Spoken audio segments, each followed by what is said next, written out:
Welcome to the Fighting on Film podcast, the podcast all about classic and obscure war movies, from the Normandy landings to the days of chivalry and swords. If it's been captured on film, we're going to try and cover it. I'm Robbie of RM Military History. I'm Matthew Moss of Historical Firearms and the Armourer's Bench. This is 5 to Alpha, contact now, agreed. 852-676, approximately 4 tanks and 10 APCs moving directly towards the wood. I'm observing, over. Hello Sunray. Fighting on Film has partnered up with warfaremedia.net to give our listeners exclusive discounts on a range of high-resolution Cold War adverts, propaganda and recruitment posters. From blowpipes to nuclear threats to weapon schematics, Warfare Media has you covered. Visit warfaremedia.net today and use the code FOF20 at checkout for 20% off high-quality Cold War posters. I repeat, FOF20 at checkout. Over. Roger, out to you and take action now. Send us SIP rep as soon as possible. Over. Hello, welcome back to Fighting on Film. This week marks the 80th anniversary of the start of Operation Overlord, and who better to join us to tackle one of the biggest films on the subject, The Longest Day? None other than Woody, better known as WW2TV. Welcome back to the show, Paul. It's great to have you. It's been too long. I'm glad to be back. Yeah, cool. I think you're on a hat trick of appearances as well. I think you're Woody rare. is our most returned guest. He is. That's yeah. nice. With good reason. Yeah. On the principle that eventually I'll get it right. Yeah, keep bringing him back until he does a good job. Yeah. When we do the Wikipedia page, it'll be frequent collaborators, and you'll be right up there. Yeah. So, I mean, to kick off, how because you live in Normandy, for people who don't know, how are you feeling on the eve? By the time this episode goes out, it'll be the 5th, but we're recording on the 2nd of June. How do you feel going in to the one of the biggest weeks for the region, I guess? Well, what's that quote? It was the best of times. It was the worst of times. I mean, there's bits I will absolutely love about the next week, and there's bits I'll absolutely hate about it. You just have to deal with it. You just have to deal with the fact there'll be the incredible moments where I meet up with friends and veterans and historians and all, and then there'll just be the crap. There'll just be the parade of crap that happens. I don't just mean bad reenactors. I mean disrespect and the attitudes of people and the circus that accompanies it all and all that, and so I just had to go into it as we all do. I've had a couple of friends over there. Yeah, it'll be great and it'll be awful at the same time in the same minute. There you are. Oh, good. Well, we hope hope you have a good time. But yeah, so I mean, as we do now, we start off with Robbie's large question. And our large question this week was, what's your favourite depiction of Operation Overlord on film to date? And we had some very good responses. Out of the 5 films that have been made about it so far. Very, very true. So Ian Kikuchi quite rightly says the output of the AFPU. I don't think you can argue with that. Yeah. Norma Graham goes with Storming Juno, which I've never had the chance to see. Woody's giving a... It's very well intended and very earnest, and it does a good job, but it was made for about 3 pence. Yeah. and it shows. Oh dear. Kevin Getz goes with The Longest Day for 2 reasons: horses and Richard Todd. I'm sure we'll get back to that. Ken Campbell says we all know the correct answer, and he put a gif of Tom Hanks saying "I'll see you on the beach" from Saving Private Ryan. Ian Gorey goes with just because it made a huge impact when I saw it at 10 years old, got to be The Longest Day. Pete the Paint goes with limited on options with invasion films. Post-invasion different, but it's Saving Private Ryan for me. Dave Bowen goes with for sheer scale and accuracy, it's got to be the big red one, surely. Not sure if I agree on that one. Because it wasn't what he wanted, was it? No, he struggled with scale, didn't he? He had grander plans, but just couldn't get the funding for it. Couldn't get the funding, yeah. And rounding us out, we'll go with Brian Rushford, who goes Saving Private Ryan. The Longest Day is awful. Actors too old, acting badly, and that's not just including John Wayne. Fair, yeah. Yeah. What's your favourite depiction, Woody? Well, I suppose it's Band of Brothers, isn't it? Really, even though it doesn't cover more than one small aspect, but it does. And with honourable mentions, of course, The Longest Day and Saving Private Ryan and. Those really, and just definitely not D-Day the 6th of June, I think. No, that's bad. That's not a great one, is it? Matt, what about you? D-Day Dog Company, 2019, which is I knew you'd say of that. course probably the same title as the other film, which stars Randy Couture. It's got Weston Cage, it's got Chuck Liddell. You've got various other people. I don't recognize any of the names as I scroll through IMDb, but it's awful, isn't it? It's a terrible It's film. shocking. But it's so bad it it's has a good. certain je ne sais quoi It does. to It it. really does. But no, I think for me personally, I think my favorite actually might be Longest Day in terms of just the scale and sort of the overview it tries to go for. Yeah. And there's a nostalgic element to it, which I might talk about later. But it sits. I think we've talked about this before in Woody's been on, where it's one of those films that sits in the sort of Saturday, Sunday afternoon film evening kind of bank holiday kind of position within how Brits kind of It's an ITV4 consume film war movies for British listeners. For me, it's Saving Private Ryan, just because of how nostalgic that film is for me. Like it's the movie that got me into war movies, even more so than The Cruel Sea, even though I'd seen that way more at that point. Like Saving Private Ryan, it just changed the game for me. Being a 90s kid, it really felt I hadn't seen anything like that done before in like modern cinema at the time. So it's just something about that movie for me that really sticks with me.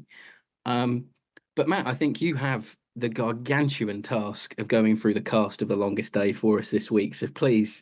God, where do you start? I'm not even. I'll go away. I'll come back in half an hour when you're done. Go make a cup of tea, Woody. Woody's I'll a go and busy record man. another He doesn't podcast. need to be here Come for back. the next hour while I do this. I think if I go through this in the classic Boff way of character, actor, credits, I think we'll be here all day. So I'm going to condense this to just listing off a few of the principal players in there.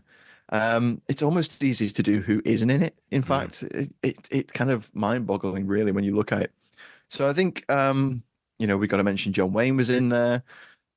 Famously paid a lot more than everyone else. Don't think they got the bang for the buck. We got Henry Fonda, Robert Mitchum, Robert Ryan, Rod Steiger, who's in it for like 5 seconds.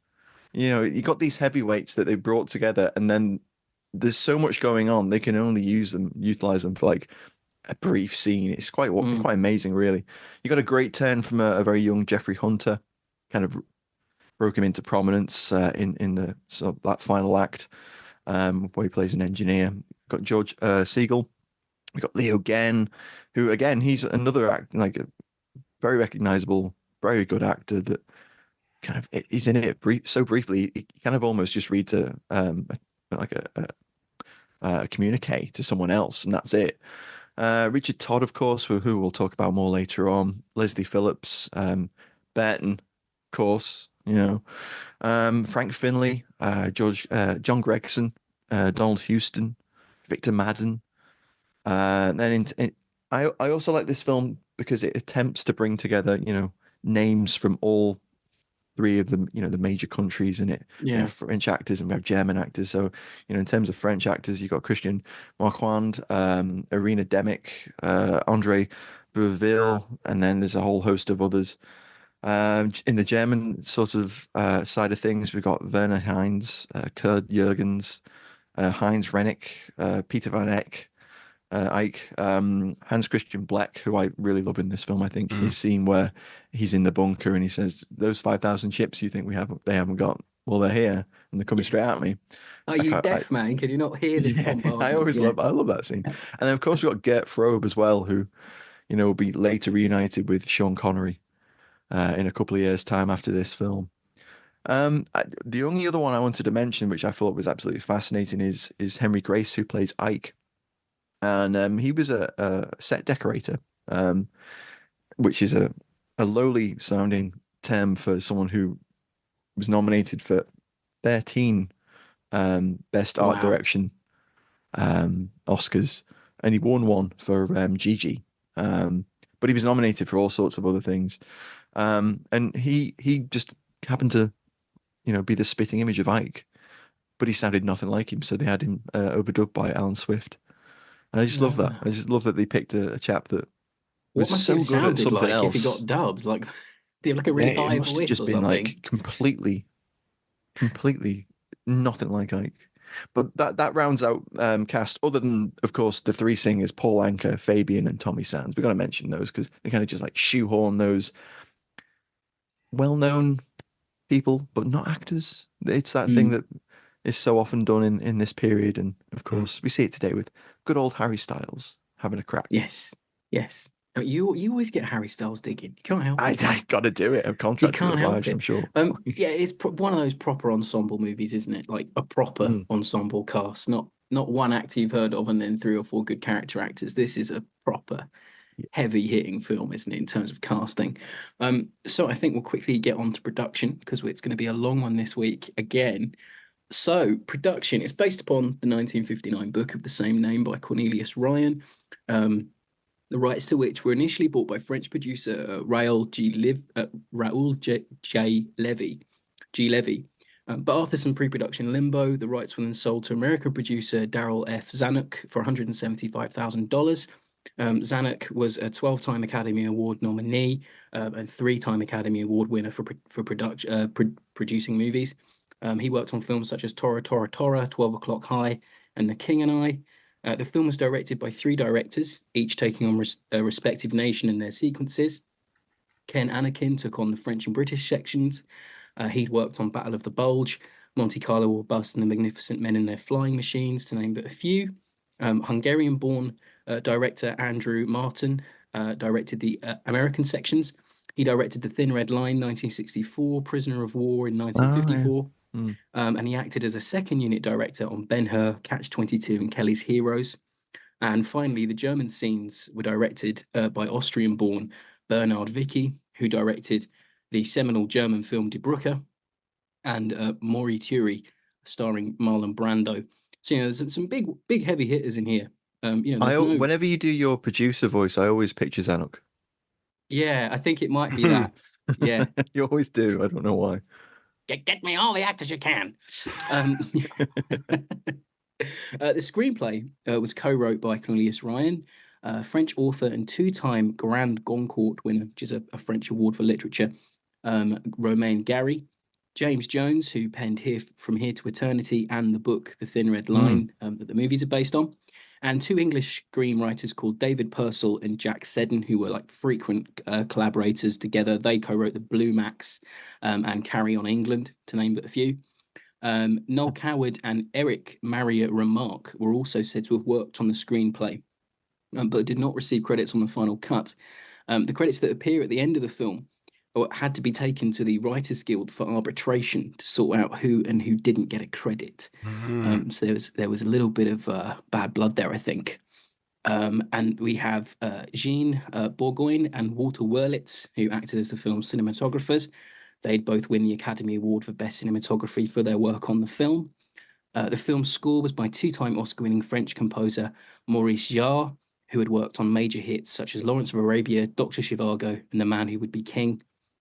Producer Frank McCarthy arranged for military assistance from France, the UK, the US, and Germany for the production, and Zanuck himself arranged nearly 700 American troops to be shipped over for shooting, but a large portion were then called back after the 1961 Berlin crisis, and the film was even investigated by Congress in the States for making soldiers appear in the film against their will.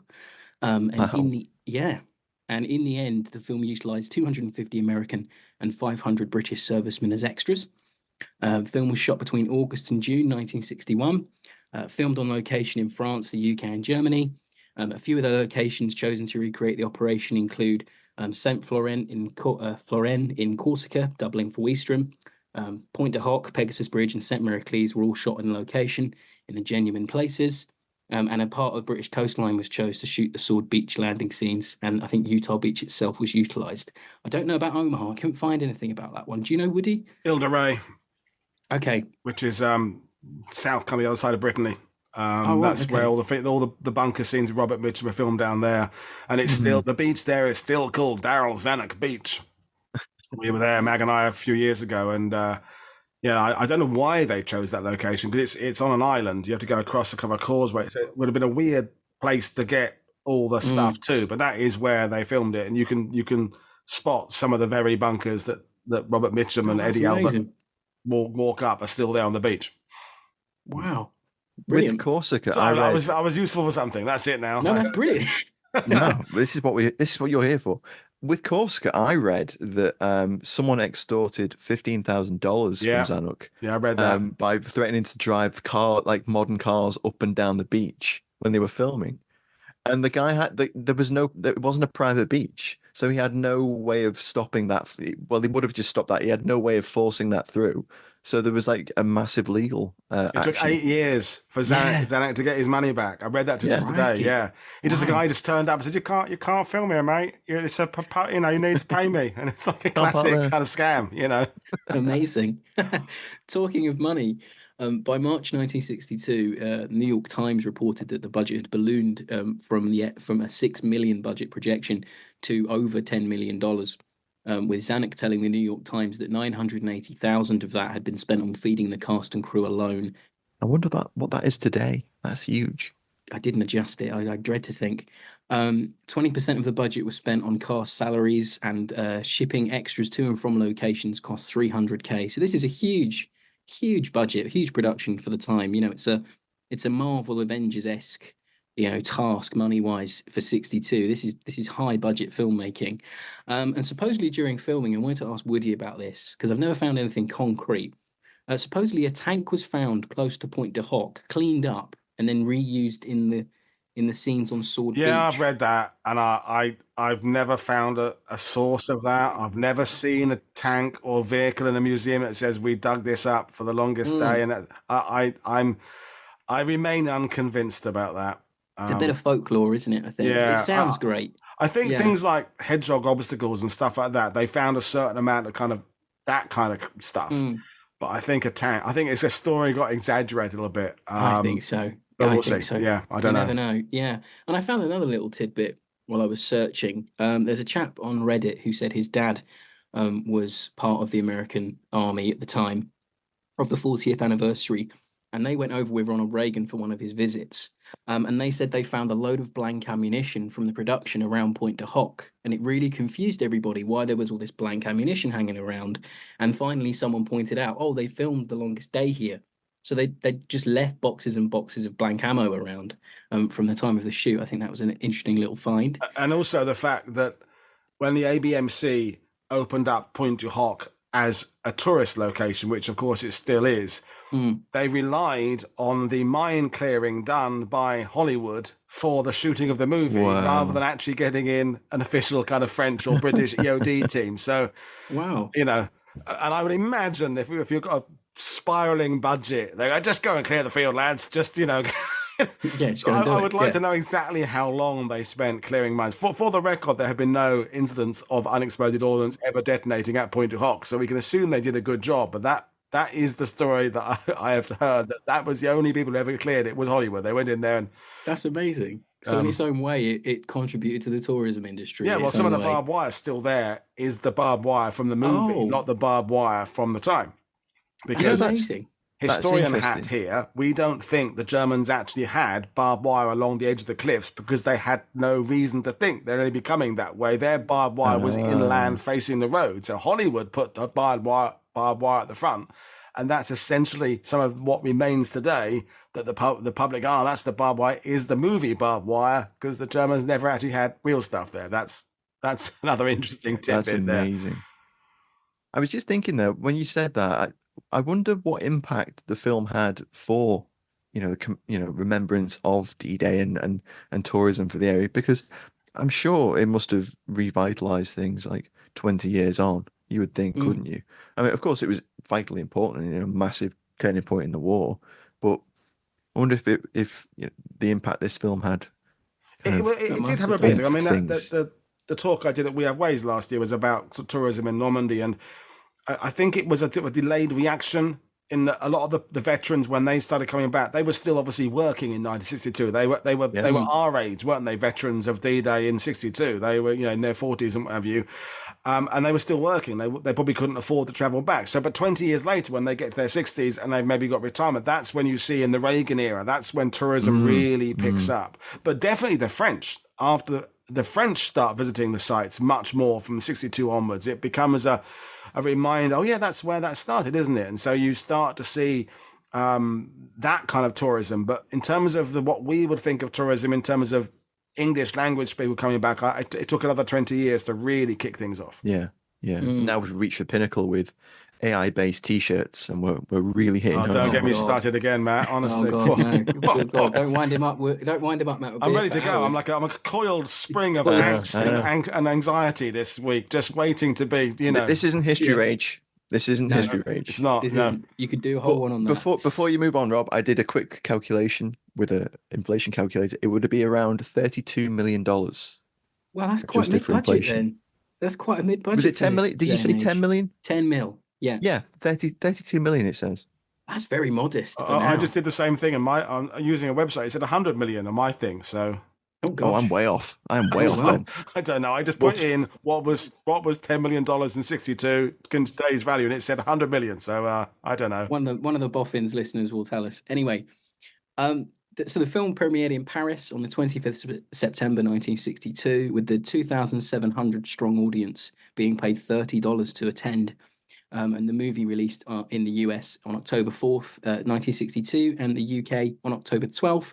Distributed by 20th Century Fox, nominated for 5 Oscars, winning in the category of Best Picture, Cinematography, and Best Special Effects. And it earned just over 50 million at the box office, so it was a smash. And it was re-released in 1969, so no doubt they recouped a little bit more money when they re-released it. So I have a retro review this week, and I went a bit more close to current times than back in the 60s, just because I felt like it. So we have an Empire magazine review from January 2000 by Clark Collis, and he says, a far cry from the gore-drenched Saving Private Ryan, legendary producer Darryl F. Zanuck's heartfelt recreation of the D-Day landings, in its own way every bit as memorable. Zanuck had 4 directors toiling in the cinematic trenches, but reportedly shot many of the interiors himself. At 3 hours, it does seem bloody long at times, but it's a suitably epic tribute. I didn't know. That's interesting. Yeah. He shot some of the scenes himself. Wow. He did, yeah. There was a producer called Elmo Williams who shot a lot of the battle sequences, but Zanuck was apparently a little bit of a micromanager. So he would be there trying to shoot everything himself. And I think at some point during production, Elmo or one of his other producers said, look, you've got 3 really good directors here doing their work. Let them do it. And he kind of, he relinquished a little bit, but he was, well known for being a very when you're spending $100 million today, then you kind of would. Exactly. What happened there was I didn't put enough zeros in. There you are. There we go. Thank God we saved everyone. Thank God you're not a mathemician, you're a historian. Thank God for that, eh? Anyway, so we have the one-word reviews this week, and we had a smorgasbord of replies, 113 replies at the time of recording. So, of course, we're not going to get through everyone. But we have Nick Lahari says ships, Jack Bauscher says cigar, Matt Moss says wheelbarrow, Rob Shipman goes with nuns, Kevin Getz goes with horser, Adam Christian says classic, David McNay says epic, Jim Dudaku awesome, Brian Williams says clicks, Seri Thomas ack. Paul Woodadge himself goes with multilingual, David Patterson goes with Canada absent. Do you agree? Pathfinder says brilliant. Andrew Dunn, he with little marks to make it one word. He says shorter than advertised. We have Craig goes with timeless. Matt Griffiths says John has a long moustache. He put the little dashes in as well. Harvey Griffith goes with immense. And I think rounding us out for this week, we will have John Peabody Brown that says Star Spangled. Don't think you can say fairer than that. Most of the one-word reviews this week were very positive. I think we had a few John Wayne naysayers, but I think by and large, I think people do enjoy this movie. Did he dodge the draft? Why didn't he serve? No, he didn't. He was too old. Yeah. There are papers on the American Archive website you can read. It's a massive misnomer that he didn't want to sign up. Just I had an to argument nip with that in the someone bud about it once, and I said, well, he did try and join the OSS, and then they just rebutted with, well, if he tried to join the OSS, wouldn't they have just recognized him when he was on missions? And I'm like, probably. It's true. But if he had joined up, he'd just gone to the Signal Corps, wouldn't he? He would have gone Signal Corps and he would have made movies anyway. Made movies, yeah.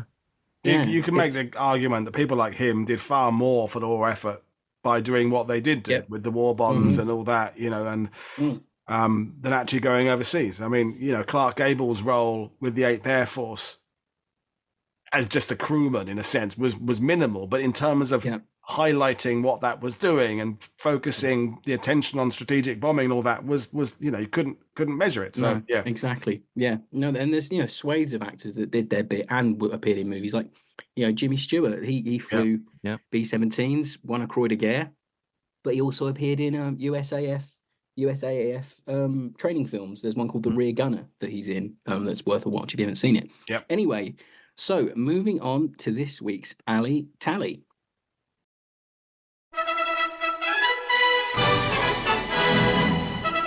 It's time for Ali Tally on Fighting on Film.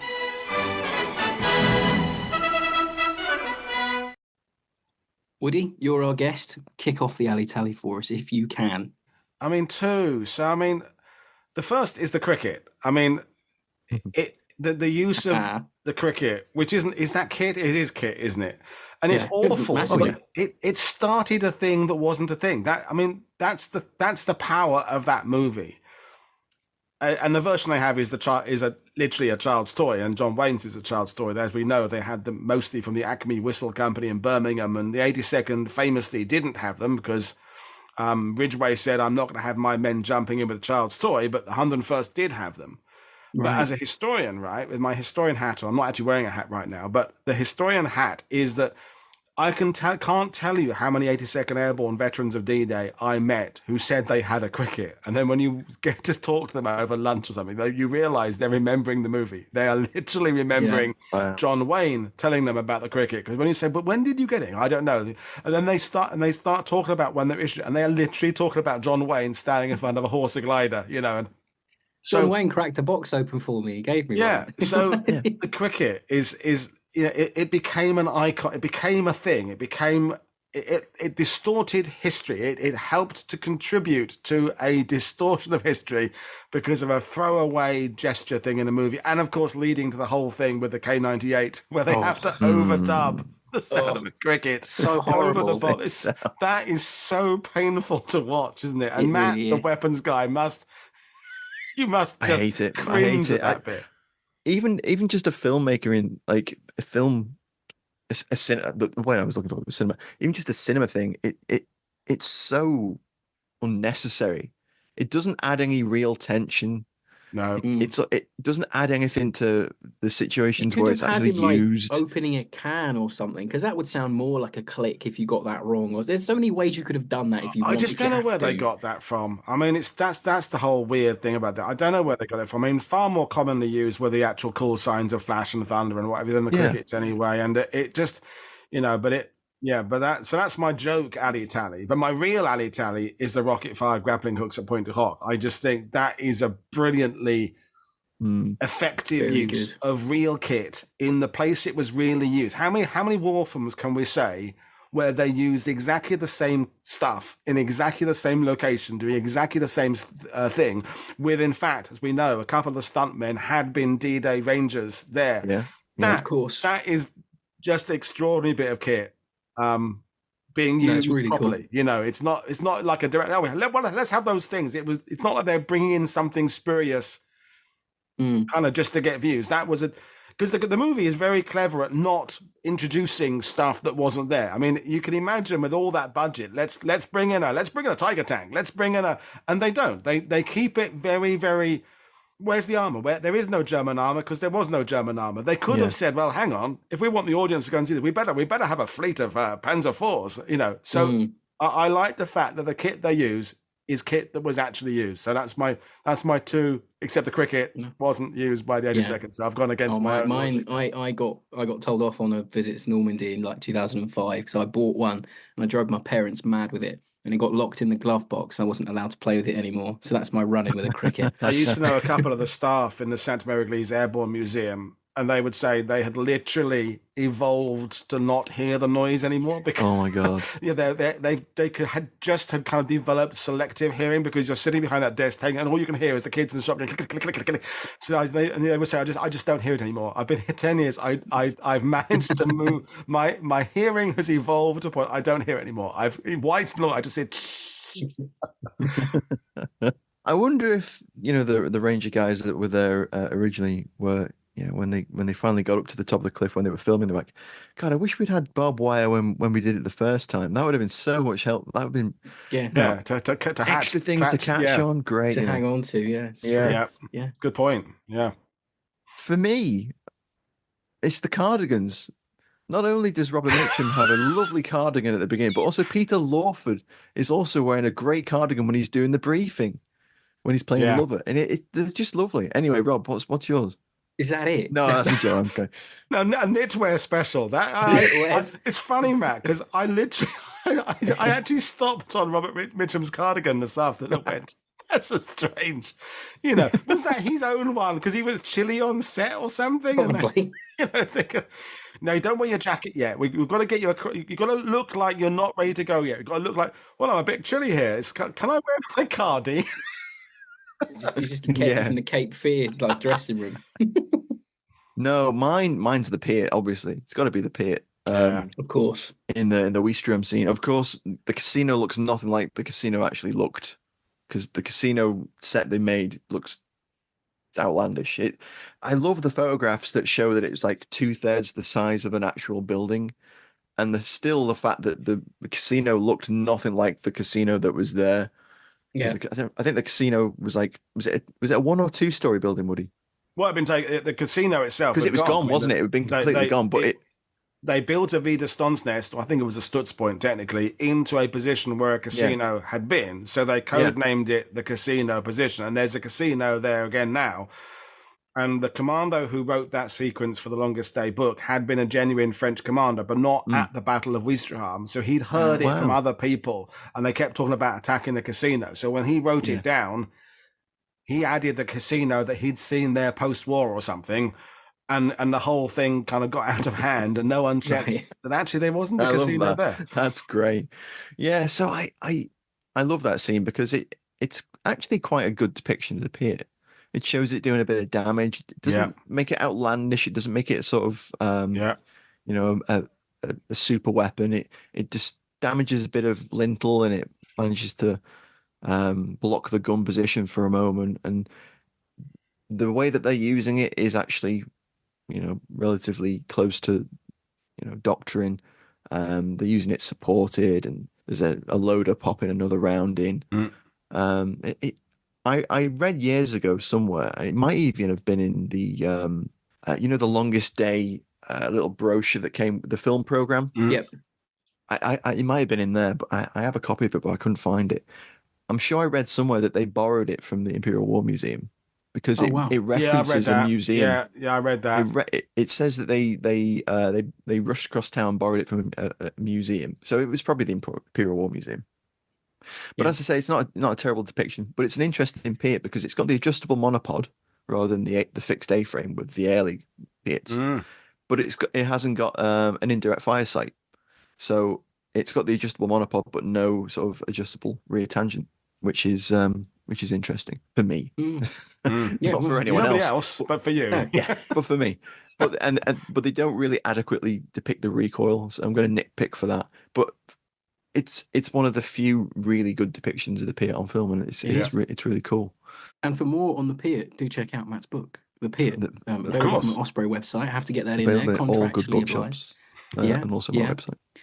Yeah. So for me, well, firstly, where do you start? Because there's a bit of everything in this film, isn't there? Really. Yeah. So much you could cover.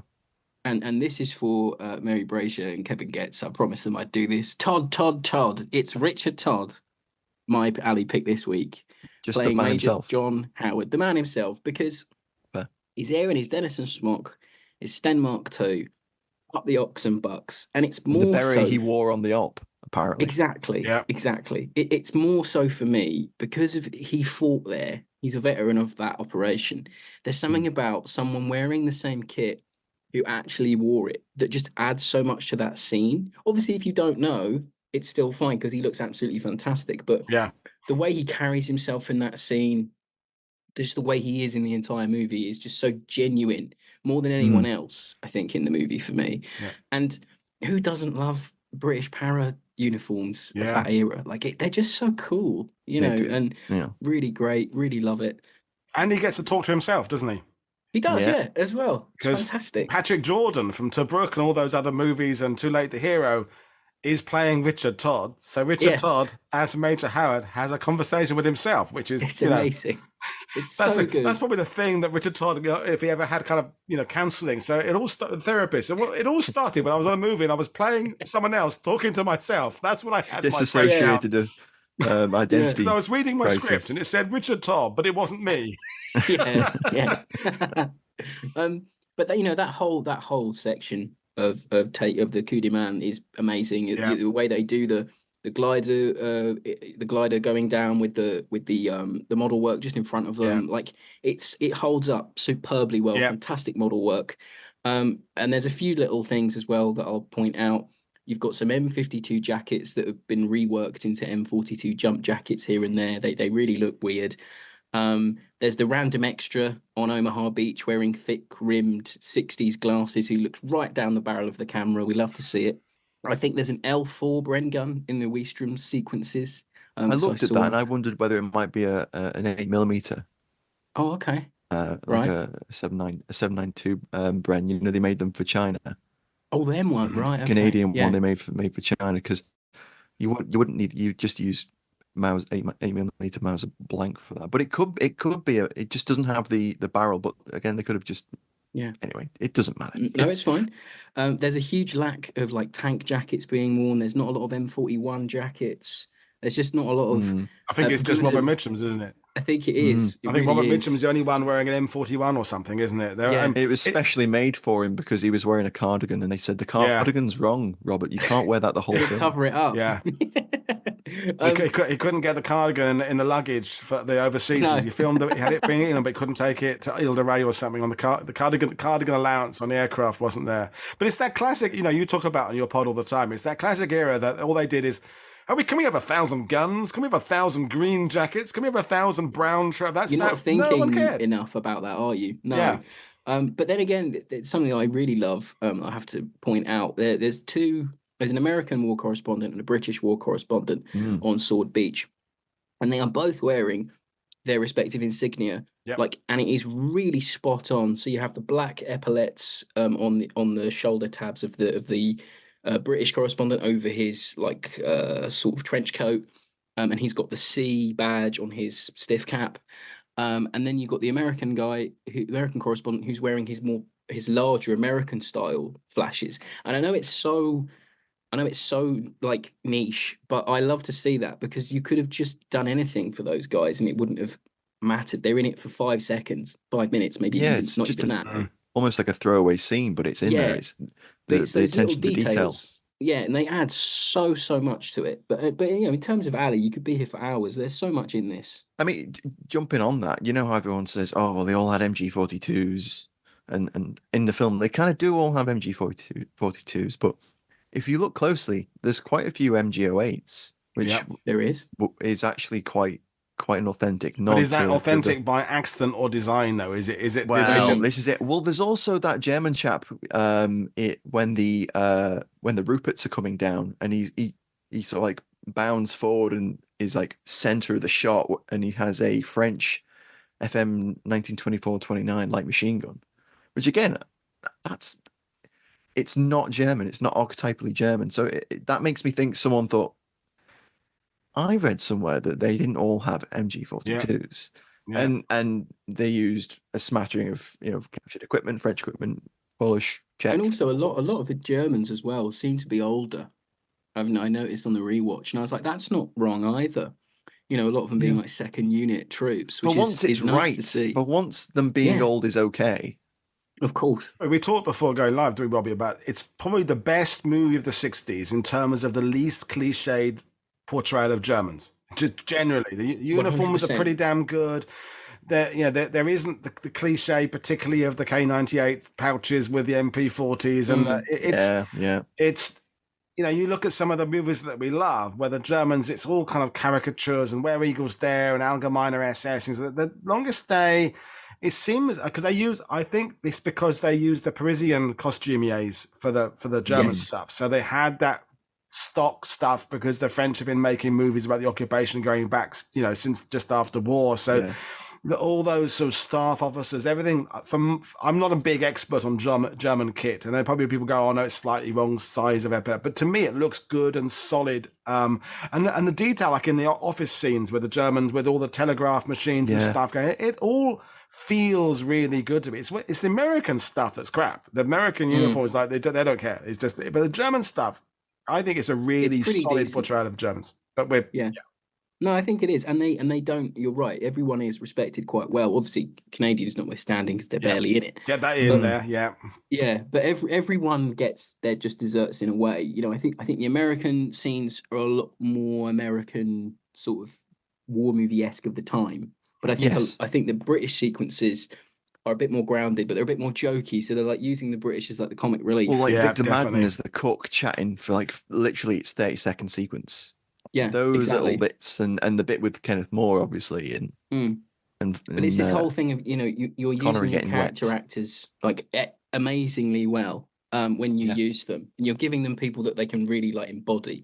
We're a Percy Herbert away from this film being perfect. Is that what you're saying? I think you're right. Yeah. I think you're right. He could have fit in there. Anyway, but sorry to interrupt again, but that what you just said there is a perfect explanation of the strengths and weakness of the film. And the strength is 3 different directors to get that national representation through. The weakness is, I think they went at it with slightly different styles. So Ken Anakin during the British stuff is going for more of a less grounded, less gritty. That's why they have the kind of the Sean Connery as the Irishman, and that there's kind of more stuff that's slightly.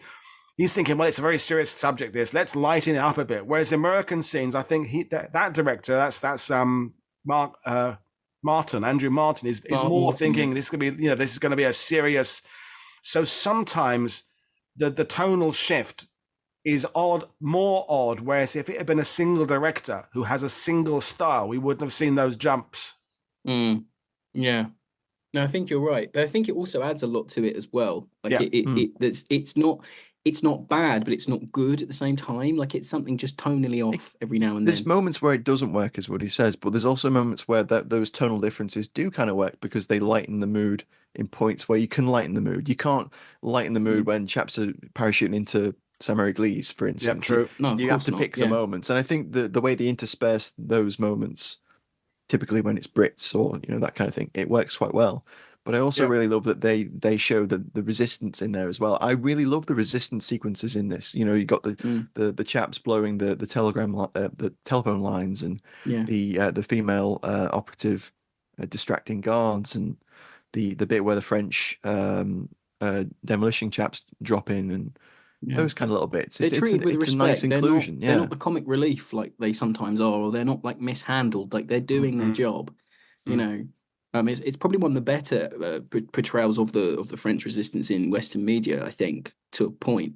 In a major film, for sure. In a major film, maybe not in a French film, for instance. No, but since we're sort of edging on to favourite scenes, I think we should get into favourite scenes. So, Woody, yet again, kick us off if you please.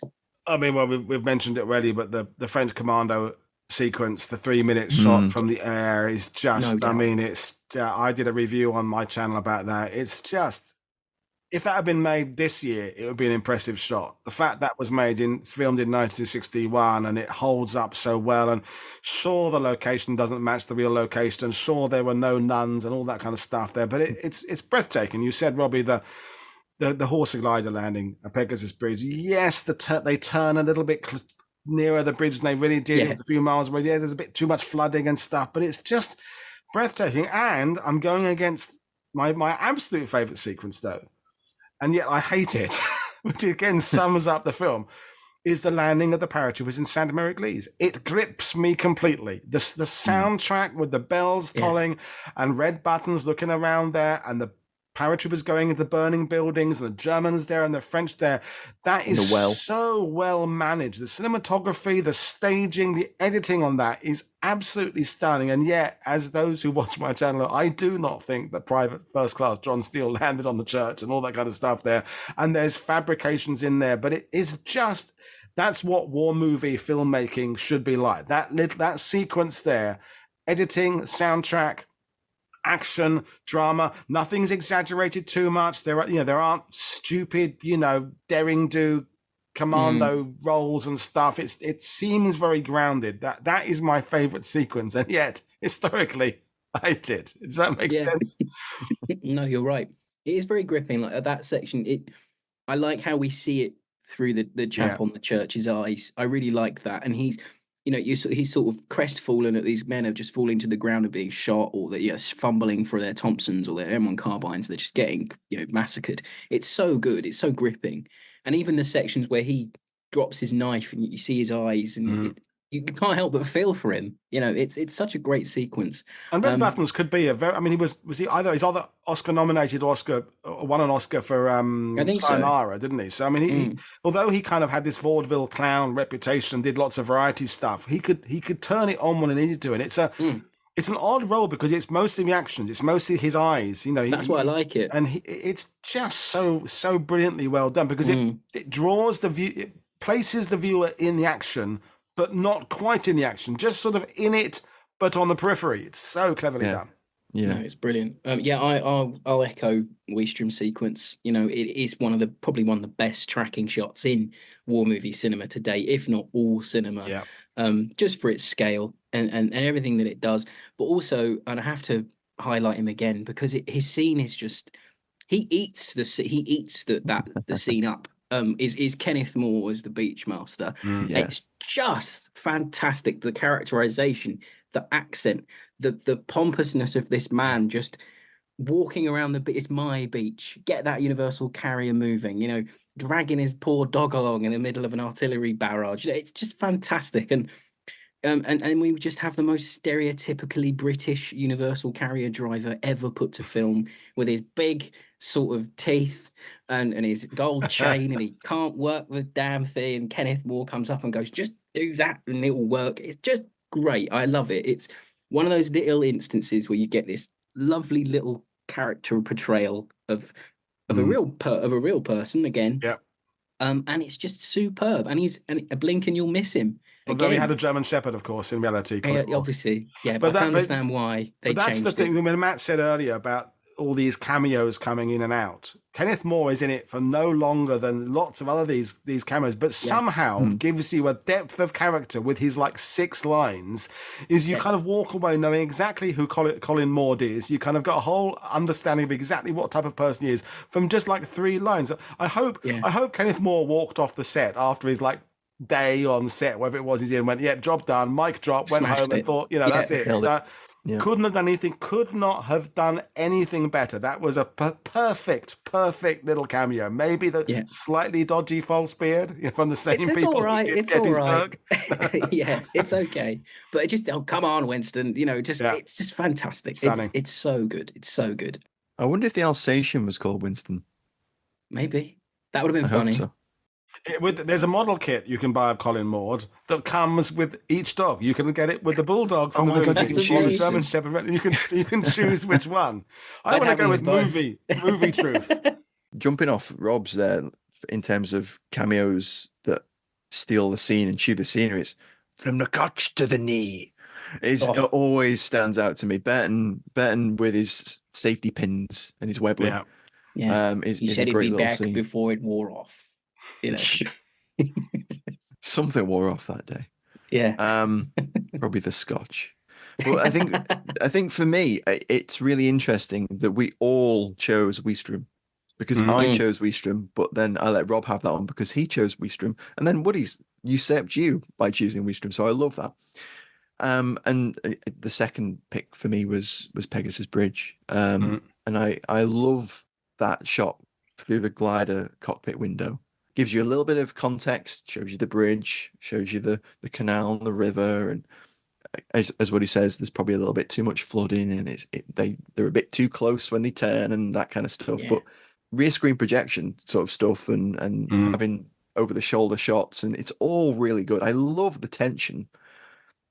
Todd sat there looking pensive but determined, and I love the fact that he also gives the orders to like lock arms and lift legs, that kind of stuff. Yep.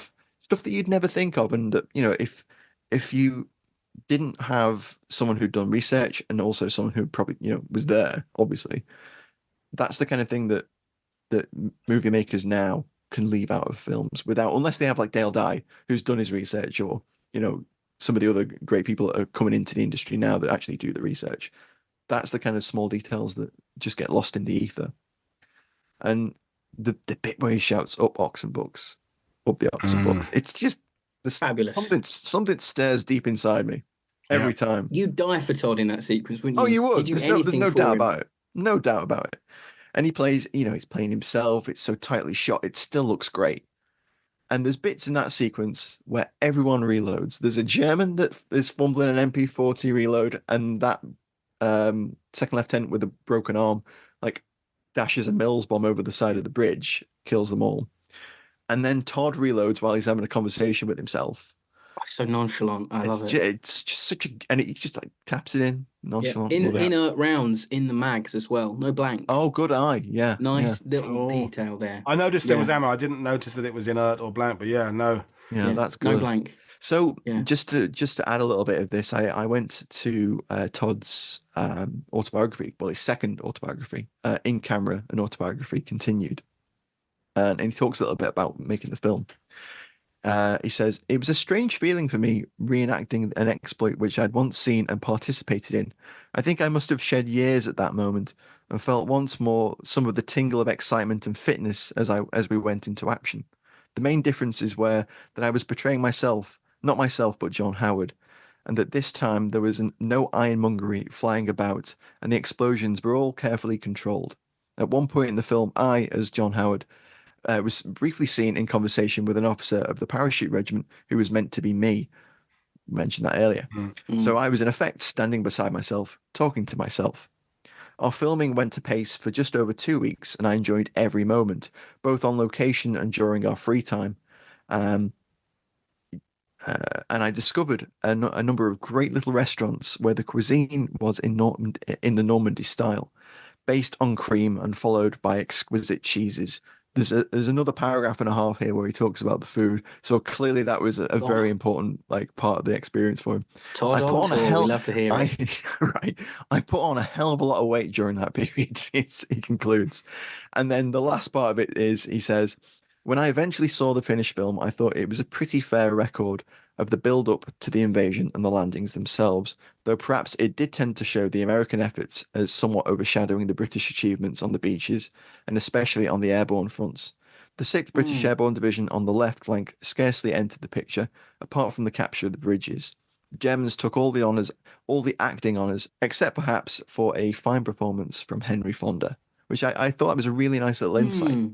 And he also... Weird, sorry, go on. That's all right. No, it's just weird that you say that he felt that the American sections overshadowed the British. The New York Times reported that they felt, in their review, the British sections outweighed the American efforts. Interesting. That is interesting. He talks about meeting Cornelius Ryan, who apparently picked his brains when he was writing the book about the actual operation.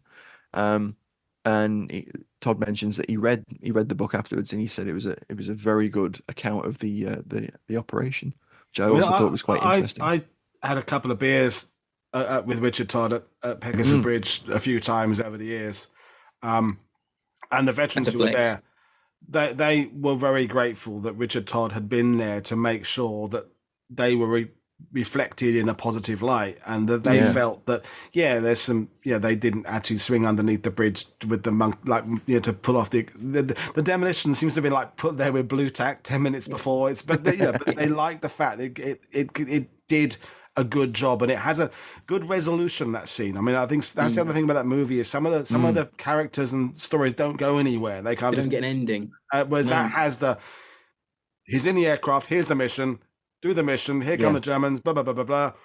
Lava arrives. You've done your job, mate. It's essentially a short film of its own, isn't it? Yeah. And conversely, I got to know some of the Ranger veterans, and Len Lamel, who famously found the guns in land, was two things annoyed him about The Longest Day and his fellow Rangers. One is that it never actually showed the Rangers going inland and finding the guns and knocking them out as intended. And George Siegel, who you mentioned, looks in the bunker, but there's never been a gun here, but never goes back.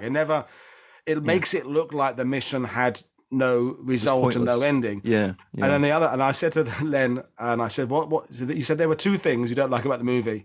He said, but that was the first. The other one is, it's two words, Paul Anka, he said. Paul Anka with his life jacket on, he said, if ever there was someone who didn't cut it as a Ranger, it's Paul Anka. And they just felt that his casting just sabotaged any sense like of the Rangers being cool. And loose. Yeah. But he wrote the theme song, didn't he? So they had to put him in. True. So. True. Yeah. Anyway, I think we should move into final thoughts if we're ready, chaps. Yeah. Would you? Yeah. Yet again, you lead the way. So I watched it again this afternoon. I hadn't watched it for 2 or 3 years, and I sped through a few bits, and other bits I watched for normal speed. And I feel after this viewing that on the whole, it does all the real historical characters pretty well. The Cota and Howard, and even John Wayne as Colonel Vandervoort. Yes, the real Colonel was only 27, but that's an anomaly in the sense that he was a young colonel at the time. So Wayne, I don't think he's ridiculously too old to be a. No. I mean, anyway, to have him on your poster is huge. Yeah, I don't think he's too bad. To me, its problems are the fictitious characters that don't really go anywhere and have badly developed. The Michael Medwin, when he's, I hope I can write a letter to my wife because she's having a baby. It's not mine, but I'm awfully worried. And what the hell is that in there for? Yeah. And Roddy McDowall, who just wanted to he was on the Cleopatra set with Richard Burton, and I think Richard Burton said, I'm going off to do a couple of scenes in this Longest Day. And Roddy McDowall kind of got in his luggage or something and got there and did the scene as the American Utah beach. But it doesn't, did you see me get those two Germans there? It just doesn't seem right. Yeah. All those characters just seem paper thin drawn. And Sean Connery, I mean, it literally came out in the UK the same month as Dr. No. And in Dr. No, how more suave and sophisticated can you possibly get than Sean Connery? Then in The Longest Day, he's just this... It's Connery in character actor mode, isn't it? That's what he's doing. Like, he's doing that classic British character actor part where they just stick him in. He has to be a bit of a stereotype and to be a bit, but yeah, he's definitely wasted there. I agree, definitely. So my final thoughts are: we remember the hits, remember those amazing sequences, but there are some weaknesses, some really big weaknesses with the film, which upon repeated viewings, I'm noticing more now. That just underdeveloped people and storylines that don't really go anywhere, and a little bit of cliches here and there, and yet at the same time masterfully handle all that cast. It's a strange paradox. I love it. I hate it. It's just exactly the same as the 80th anniversary that I'm facing this week. Like we said earlier, it's brilliant and awful at the same time, and somehow that's why it's epic in all the definitions of the word epic. You could say the good, the bad, and the Farby if you know that phrase. Yeah. Matt, your final thoughts on The Longest Day? I think it's interesting, isn't it? We mentioned there like Todd's thoughts and some of the Rangers and other veterans that Woody, had the honor of meeting and chatting to over the years, and apparently Eisenhower didn't enjoy the film. I think that was interesting, and I haven't got a source on it, but he allegedly walked out, which seems a bit strong. I thought that was the Battle of the Bulge he walked out of. Oh God, I think he may have walked out of a couple. But just didn't like movies. Yeah, maybe he wasn't a film guy. But no, I've seen it attributed to this as well, which is weird because he was initially kind of interested in he likes appearing Sahara, in it. Though he wrote a letter to the studio saying how good it was. Yeah, so he was he did like film. Yeah. Oh, who knows? I think for me, it's such an ambitious film. Even now, this would be an ambitious film. Bringing a cast together this large and this diverse the language barrier alone must have been somewhat tricky. Mm. Zanuck is juggling German, French, American, British. Um, it's almost inconceivable approaching this sort of project where you're trying to depict in its entirety, the first day of it, I should say, an operation that was hundreds of thousands of men spread across tens of miles. And the nuance that they managed to bring to it is actually relatively impressive, I think.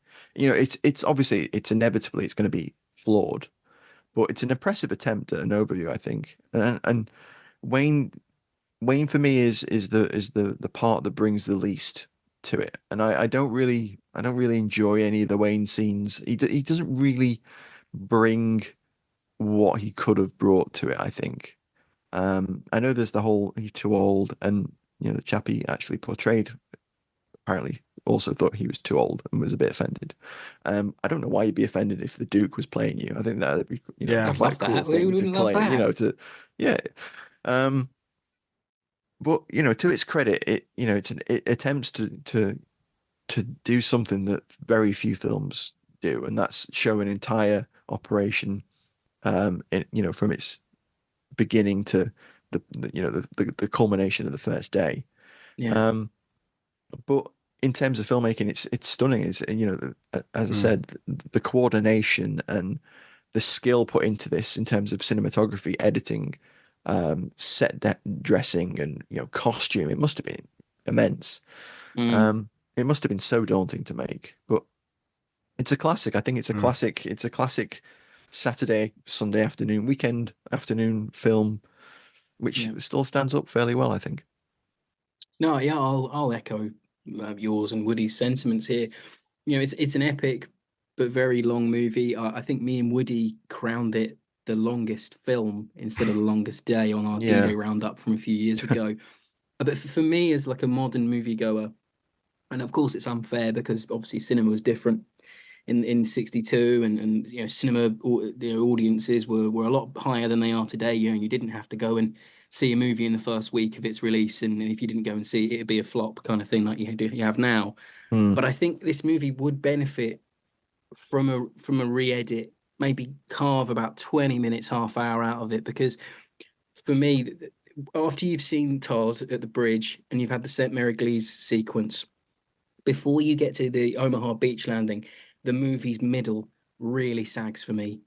Like, as Woody said, there's so many characters going around who aren't real people that it drags me out a little bit. I just feel like maybe they could have brought in Burton a bit quicker. They could have shown you him being shot down and being injured. They could have shown you that. It would have added something. I just feel like it's a little bit laborious in those sections. And then also, I do think John Wayne is the weak link here. He looks really out of place for me because we know it's John Wayne. He can't inhabit a role. John Wayne can't. It's just John Wayne. Like we said last week about Brad Pitt. It's Brad Pitt in a movie, isn't it? It might be a character, but it's ostensibly the name overtakes the character. But his sequences, to me, and I said this to Woody before we started shooting, it's like there's like a lost John Wayne film called like The Jumping 82nd or something like that. And it's like they cut sequences out of an entirely different film and shove them in because the dialogue's very different, or the men hang on every word that Wayne's saying like a John Wayne film. It just doesn't, it's out of place for me. But I get it because he's a massive star at the time. Who doesn't want him on the poster? I completely understand. But as Matt said, you got to massively respect the scale of things. They don't fall back on stock footage like many filmmakers would have done. Every single thing you see There's has one been little filmed. bit where they run a gun out of a bunker.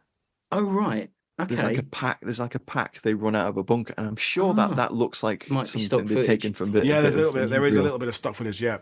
When Rommel is visiting I'd the never beaches, noticed that before. there's some stock footage there. Oh, okay. That's very, very little of it though. Like, even in terms of like ships massing, things like that, you could have easily cut it in. You're using black and white film stock, like it's there to being used. The Cruel Sea did it.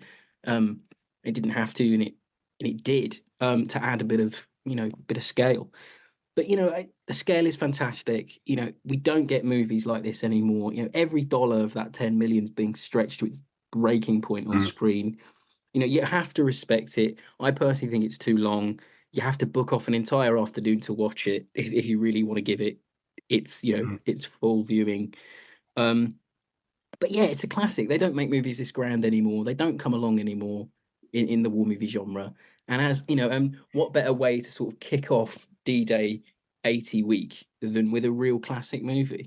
I'd just like to add one more thing, because I'll draw attention to, I know you won't be able to see this on the podcast, but this book called Guts and Glory by Lawrence H. Seward, because it has a whole chapter about The Longest Day and how basically it changed the way movies were made in the sense of getting the support of military. It's the last one. You said it yourself, Robbie, about these issues with the portrayal of American using extras kind of falsely. And the sequence that really pissed off the American government was the Ranger killing the two Germans coming out. What does bitter mean? And he changed the edit of that 2 or 3 times.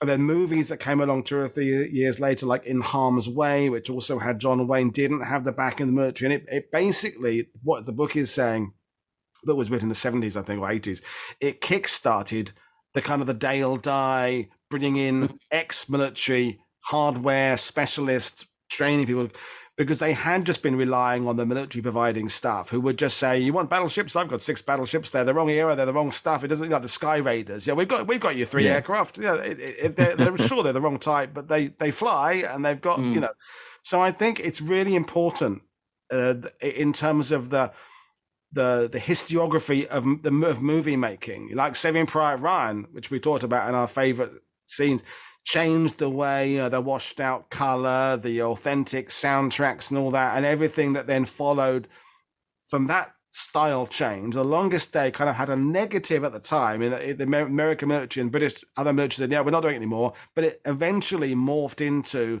the professional military teams that got behind movies. So I forget which podcast I was listening to earlier on. It was one of your recent it was Murphy's Law, I think it was. I was listening to.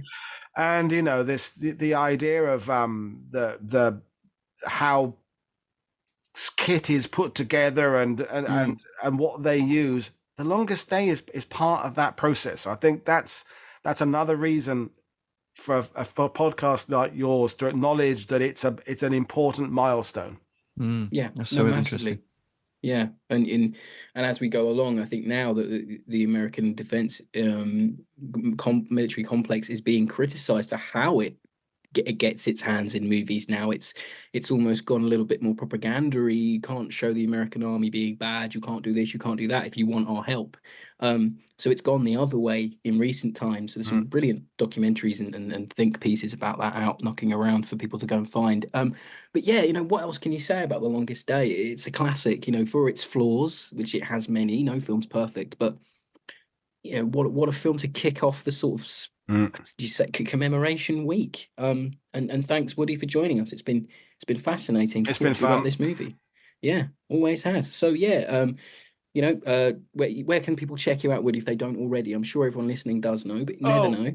Well, World War II TV, WW2TV. Look for the channel on YouTube, and you'll find all my content there. And obviously, I'm on Twitter and Facebook and all that kind of stuff. But yeah, no, it's and you'll see me popping up in people's books and thank yous and other people's podcasts and stuff. Busy person at this time of year. Yeah, of course. Good. Of course. Love to hear please it. do check Woody's work out. And a big congratulations to Matt, who just broke 100k subs on his YouTube channel. Thank you. Thank you. This week. So yeah, if you're not a fan or you're not aware, Matt runs the YouTube channel The Armourer's Bench. It's all about firearms history, and currently he's been covering the war in Ukraine and the weaponry being used there very extensively. So if you're not a subscriber, go and become one, because you won't be disappointed. And that's all right, mate. We got to post your W's, when they happen. So please do check out the podcast on all the social media, Facebook, Twitter, all the usual places, Instagram. And we'll catch you next week for more war movie reviews. And all that's left to say, thanks for joining us, Paul. Yep, cheers. Thank you. Lovely seeing you, Woody. Thanks for coming on. Bye, everybody. Bye.